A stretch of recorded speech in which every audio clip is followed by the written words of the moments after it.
우리 늘사랑 공동체는 11월을 맞이하면서 하나님의 인도하심을 따라 시편의 말씀을 묵상하고 있습니다. 이번 11월에는 시편 중에서도 2권에 해당하는 62편에서 72편의 2편까지의 말씀을 묵상하게 될 텐데요. 제 개인적으로는 다시 이 시편을 묵상하면서 그 말씀들을 통해 다윗이 하나님을 향해 드렸던 찬양 속에서 새롭게 깨닫게 되는 것들, 그런 것들이 있는 은혜로운 시간들을 보내고 있습니다. 오늘은 그 은혜들 가운데 어려움과 고난 속에서 보였던 그 다윗의 고백, 하나님을 향한 그의 깊은 믿음과 신뢰를 한번 생각해 보고 그 은혜에 대해 우리 늘사랑의 성도님들과 함께 나누기를 소망합니다. 시편에 나타나고 있는 다윗의 하나님을 향한 믿음과 신뢰는 단순히 순간적인 결단이나 감정에서 비롯된 그러한 행동이 아니었습니다. 그리고 이와 관련해서 그럼 과연 이 다윗의 하나님을 향한 믿음과 신뢰는 어디에서 비롯된 것일까? 감정적인 순간적인 결단에서 비롯된 것이 아니라면 어려운 상황 속에서도 다윗이 하나님의 이름을 담대히 외치며 오직 하나님께 감사와 찬양을 드릴 수 있었던 그 신뢰와 믿음은 과연 어디에서 나온 것일까? 라는 질문이 제 가운데 있었습니다. 우리가 잘 아는 것처럼 다윗은 어린 시절 목동으로서 하나님의 인도하심을 체험했고 기름 부음을 받은 후에는 도망자의 신세로 살았던 사람입니다. 왕이 된 이후에는 이들의 아들의 배반 등 인생의 많은 시련을 통하여서 하나님의 보호하심을 더욱 깊이 경험했던 사람이었습니다. 그 가운데 오늘 함께 읽은 이 사무엘상 17장 말씀은 골리앗 앞에 두려움 없이 나서는 다윗의 이야기로 그려지고 있습니다. 그리고 이 이야기는 그의 삶 속에서 하나님을 신뢰하며 쌓아온 믿음을 바탕으로 담대히 그가 나아갈 수 있었던 상징적인 첫 걸음이라 할 수 있습니다. 이제 2024년이 두 달밖에 남지 않은 시점에서 우리는 한 해를 마무리하고 동시에 새해를 준비하고 있습니다. 이런 때에 하나님을 향한 다윗의 믿음은 우리에게는 큰 도전이 되며 우리에게도 필요한 믿음이라 생각합니다. 다윗은 골리앗이라는 두렵고 떨리는 큰 산 앞에 그 산을 맞이하기 전에 이미 하나님과의 신뢰 속에서 담대함을 준비했던 사람입니다. 우리 역시 다가올 새해 도전과 큰 과제들을 앞두고 하나님께 깊이 뿌리 내리며 흔들리지 않는 믿음을 소유하기를 소망합니다. 또한 11월 감사의 달을 맞이하여서 하나님과의 깊은 관계 속에서 올 한 해를 되돌아보며 하나님께 풍성한 감사를 올려드리고 우리에게 약속하신 대로 하늘의 문을 여시어 계속해서 우리에게 은혜를 내려주실 그 하나님의 인도하심과 일하심을 바라보며 믿음으로 담대히 나아가는 우리 늘사랑의 공동체 되기를 소망합니다. 그런 의미에서 이 시간 다윗의 흔들리지 않는 믿음이 어디에서 시작되었는지 그 믿음의 근원을 함께 살펴보며 바라기는 우리 또한 그 일상 가운데 우리의 삶 가운데 다윗과 같은 온전한 믿음을 세워나가며 다윗과 같이 하나님을 향한 찬양의 삶을 어떻게 살아갈 수 있을지 그 은혜에 대해 함께 나누고 결단하는 귀한 시간이 되기를 소망합니다. 먼저 우리는 세상과 다른 하나님의 시각을 믿음으로 가져야 한다는 것입니다. 세상과 다른 하나님의 시각을 우리가 믿음으로 가져야 한다. 오늘 본문에서 우리는 다윗이 사울에게 나아가 골리앗과 싸우겠다고 작정하는 장면을 보게 됩니다. 다윗은 블레셋 사람 골리앗으로 인하여 나서지도 못하고 아무것도 할 수 없기에 낙담해 있는 사람들 앞에서 이렇게 말합니다. 주의 종이 나가서 저 블레셋 사람과 싸우리이다. 하지만 사울은 그 다윗을 바라보며 이렇게 말합니다. 내가 가서 저 블레셋 사람과 싸우기에 능하지 못하리니 너는 소년이요 그는 어려서부터 용사임이라. 사울은 다윗이 아직 소년일 뿐이고 골리앗은 어릴 때부터 용사였다는 사실, 그 사실을 지적하며 현실적으로는 이 싸움이 불가능한 싸움이다 라고 판단했습니다. 여기에서 우리는 세상의 시각과 하나님의 시각이 다름을 알 수 있습니다. 세상은 연약해 보이는 자를 경시하고 불가능해 보이는 일에 희망을 두지 않습니다. 그러나 다윗은 달랐습니다. 그는 하나님이 함께 하시기에 싸울 수 있다는 믿음으로 나아갔습니다. 이미 다윗은 하나님께로부터 중요한 약속을 받았기 때문입니다. 사무엘상 16장 7절입니다. 사람은 외모를 보거니와 나 여호와는 중심을 보느니라. 하나님께서는 이미 세상의 시각과는 달리 하나님의 시각으로 다윗의 중심을 바라보시며 그에게 기름 부으셨고 그와 동행하시겠다라는 확신을 주셨습니다.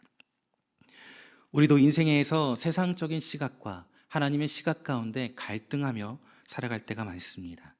세상은 너는 할 수 없어, 불가능해, 그 일은 네가 할 수 없는 일이야 라고 말할 때가 너무나도 많습니다. 그러나 우리에게 주신 하나님의 시각은 다릅니다. 하나님께서는 언제나 내가 너와 함께 하겠다 약속하셨습니다.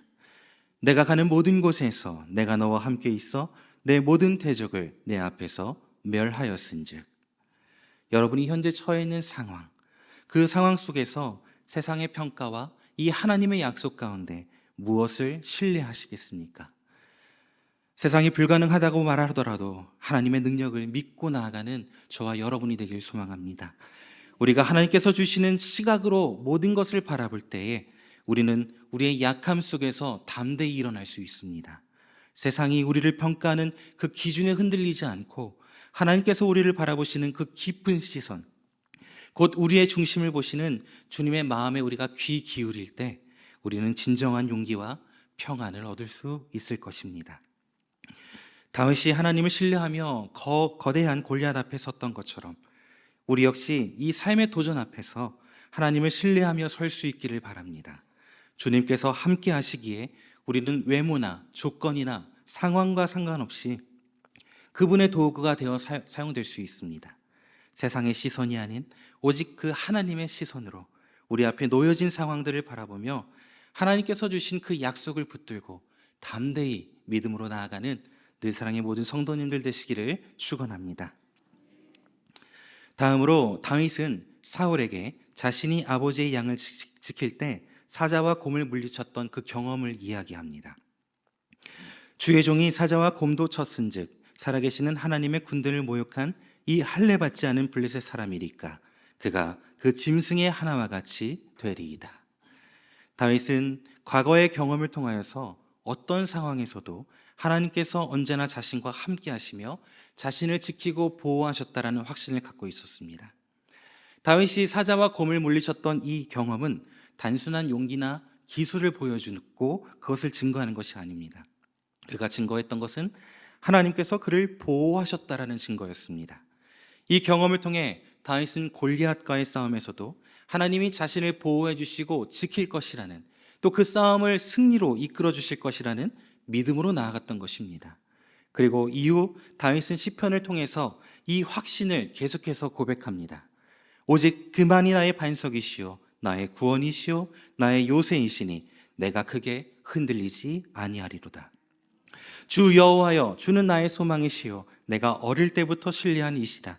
내가 모태에서부터 주를 의지하였으며 나의 어머니의 뱃속에서 나를 택하셨으니 나는 항상 주를 찬송하리이다. 아멘. 다윗은 언제나 자신과 함께 했던 그 하나님, 자신의 안정과 승리를 함께 하셨던 그 하나님을 찬양하며 고백합니다. 우리도 그 인생 가운데 다윗과 같은 확신을 가질 수 있기를 바랍니다. 우리의 인생 가운데 나를 지켜주셨던 그 경험들, 내 걸음을 인도하신 그 순간들을 돌아보며 앞으로 나아가야 할 때, 앞에 우리가 싸움을 앞두고 있을 때에 그 속에서도 하나님이 함께 하시리라는 그 믿음을 가지고 나아가길 소망합니다. 혹시 이전 여러분들의 사자와 곰을 기억하십니까? 그 사자와 곰이 여러분들에게 달려들 때에 여러분을 구해주셨던 그 하나님의 크신 은혜를 다시 한번 떠올려 보시기 바랍니다. 그리고 혹시 그 사자와 곰과 같은 문제가 지금도 여전히 여러분 앞에 직면해 있다면 이스라엘 백성들처럼 숨거나 도망하는 것이 아니라 하나님께서 도우시고 함께 하셨던 그 경험을 바탕으로 믿음으로 담대히 나아가시길 바랍니다. 시편 23편 4절에서 이렇게 고백합니다. 내가 사망의 음침한 골짜기를 다닐지라도 해를 두려워하지 않을 것은 주께서 나와 함께 하심이라. 지금 사자와 곰이 날카로운 이빨을 드러내며 나에게 달려들지라도 분명 과거에도 그러하셨듯이 하나님께서 지금도 여전히 동일하게 나를 인도하시고 구해주실 것입니다. 우리가 분명히 기억할 것은 하나님께서는 결코 우리를 홀로 두지 않으신다는 것입니다. 우리의 모든 어려움과 싸움 속에서 하나님은 늘 함께 하셨고, 우리가 약할 때 더 강하게 역사하시는 분인 줄 믿으시기 바랍니다. 다윗이 자신의 과거의 경험을 통해 하나님께서 항상 자신과 함께 하셨고 자신을 지키심을 확신하셨듯이, 우리도 과거의 모든 순간에 함께 하셨던 그 하나님, 지금도 나와 함께 하시는 그 하나님의 은혜를 의지하며 앞으로 나아가야 합니다. 하나님께서는 그때도 우리와 함께 하셨고 지금도 함께 하시며 영원히 우리와 함께 하실 것입니다. 여러분의 삶 속에 다가오는 어려움이 무엇이든 다윗처럼 나에게 베푸셨던 그 하나님의 은혜를 다시 한번 기억하고 그분의 인도하심을 신뢰하며 담대하게 맞서 나가시기를 바랍니다.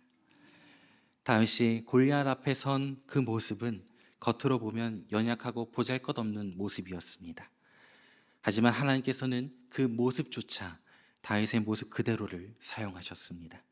사울이 다윗에게 갑옷과 칼을 입혀 주었지만 다윗은 그것이 자신에게 맞지 않음을 인지하고 벗어버렸습니다. 익숙하지 못하니 이것을 입고 가지 못하겠나이다 하고 곧 벗고, 그리고는 그는 왕의 갑옷을 입은 장수가 아니라 아버지의 양떼를 지키던 그 목동의 모습으로 골리앗 앞에 나섭니다. 막대기를 손에 들고 시내에서 매끄러운 돌 5을 골라 자기의 목자에 재고 곧 주머니에 넣고 물매를 가지고 블레셋 사람에게로 나아가니라. 다윗은 물매와 손에 든 5개의 매끄러운 돌을 가지고 나갔습니다. 그렇게 하나님께서는 다윗이 가지고 있던 그 소박한 도구와 익숙했던 방식, 다윗 그 본연의 모습 그대로를 통하여서 일하셨습니다. 하나님께서는 이처럼 우리의 겉모습이나 배경, 세상이 말하는 성공의 도구보다는 하나님을 향한 우리의 신뢰와 중심을 더 귀하게 보시는 것입니다. 다윗이 목동으로서의 모습 그대로 나아갔던 것처럼 하나님께서는 오늘도 우리가 가진 모습 그대로 그분 앞에 서기를 원하십니다. 내가 주께 감사하옴은 나를 지으심이 심히 기묘하심이라. 주께서 하시는 일이 기이함을 내 영혼이 잘 아나이다. 하나님은 우리를 있는 모습 그대로 특별하게 만드셨으며 우리가 가진 모든 것이 하나님 안에, 하나님의 계획 안에 있음을 보여주십니다. 세상에 그 어떤 무기가 아닌 하나님이 주신 평범한 도구들을 통해 하나님께서 일하실 때 그것이야말로 진정한 하나님의 능력이고 하나님의 일하심입니다. 사랑하는 늘사랑의 성도 여러분, 우리가 가진 약함이나 평범함이 아닌 하나님의 손에서 능력이 될 수 있음을 믿으시기 바랍니다. 우리의 일상 속에서 하나님께서는 우리를 있는 모습 그대로를 사용하시기를 원합니다. 하나님께서는 다윗의 단순한 그 물매와 돌 5개를 통하여 거대한 골리앗을 쓰러뜨리신 것처럼 우리의 있는 모습으로도 놀라운 일을 이루실 수 있음을 믿으시기 바랍니다. 오늘 하루 또 우리가 살아가는 매일매일의 순간 가운데 여러분이 하나님께 나아갈 때에 어떠한 특별한 조건이나 준비가 필요하지 않다는 것을 기억하시기 바랍니다. 오직 하나님을 향한 그 신뢰와 믿음, 그 믿음을 바라보시며 하나님께서는 우리를 있는 모습 그대로를 사랑하시고 그 모습으로도 능히 일하실 수 있습니다. 다윗과 같은 믿음을 가지고 하나님께서 주신 그 은혜에 감사하며 날마다 믿음으로 주님과 함께 승리하는 저와 늘사랑의 성도님들 되시기를 다시 한번 축원합니다. 오늘 우리는 다윗을 통하여서 그의 삶 속에서 하나님께 대한 믿음과 신뢰가 어떻게 깊어져 갔는지, 그리고 그 믿음이 어디에서부터 비롯되었는지 함께 살펴보았습니다. 다윗은 세상의 시각과 달리 하나님의 시각을 따라 움직였고 과거의 경험을 통하여 하나님의 준비하심과 인도하심을 체험했습니다. 또한 다윗은 자신의 모습 그대로를 사용하시는 하나님을 신뢰함으로 담대히 나아갔습니다. 이제 우리도 이러한 다윗의 믿음과 신뢰를 본받아야 할 때입니다. 2024년 한 해의 마지막을 2달 앞두고 있습니다. 우리 삶 속에서 그동안 베푸셨던 하나님의 은혜와 인도하심을 돌아보고 감사의 고백을 드리기를 소망합니다. 다가올 새해 우리가 도전하고 또 계획하는 것들이 있을 것입니다. 그 앞에서도 다윗처럼 언제나 나와 함께 하시는 그 하나님만을 바라보고 믿음을 가지고 나의 모습 그대로, 우리 가정 모습 그대로, 우리 늘 사는 공동체의 모습 그대로를 하나님 앞에 드리며 나아가기를 소망합니다. 그런 점에서 다음 주에 진행될 다니엘 특별 새벽 기도회는 우리 늘사랑에 허락하신 한 특별한 하나님의 은혜라 생각이 듭니다. 우리의 믿음을 새롭게 하시며 하나님과 더욱 깊이 만나는 자리, 그 자리로 인도하기 위하여 마련된 귀한 은혜임을 우리 모두가 기억하시고 그 시간을 하나님께 온전히 드리며 결단하고 함께 모여 예배하며 기도로 나아가는 우리 늘사랑 공동체가 되길 소망합니다. 다윗이 하나님을 의지하여 담대함으로 나아갔던 것처럼 우리도 믿음과 신뢰로 이 다니엘 특별 새벽 기도회와 우리 드려지는 모든 예배에 함께 참여함으로 하나님께서 부어주실 은혜, 능력을 경험하는 복된 시간이 되시기를 바랍니다. 하나님께서는 이미 우리 각자를 사용하실 준비가 되어 있으십니다. 연약하고 평범해 보일지라도 우리의 믿음과 신뢰가 하나님께 있다면 하나님께서는 언제든 우리를 사용하시고 일하실 것입니다. 오늘 다윗의 이 믿음을 되새기며 하나님께 나아가기를 결단하고 우리의 믿음이 더욱 깊어지기를 소망합니다. 하나님이 주시는 그 평안과 은혜 속에서 우리 모두가 흔들리지 않는 믿음을 가지고 하나님과 동행하는 늘사랑의 성도님들, 그렇게 올 한 해를 마무리하고 새해를 준비하는 우리 모두가 되기를 다시 한번 주의 이름으로 축복합니다.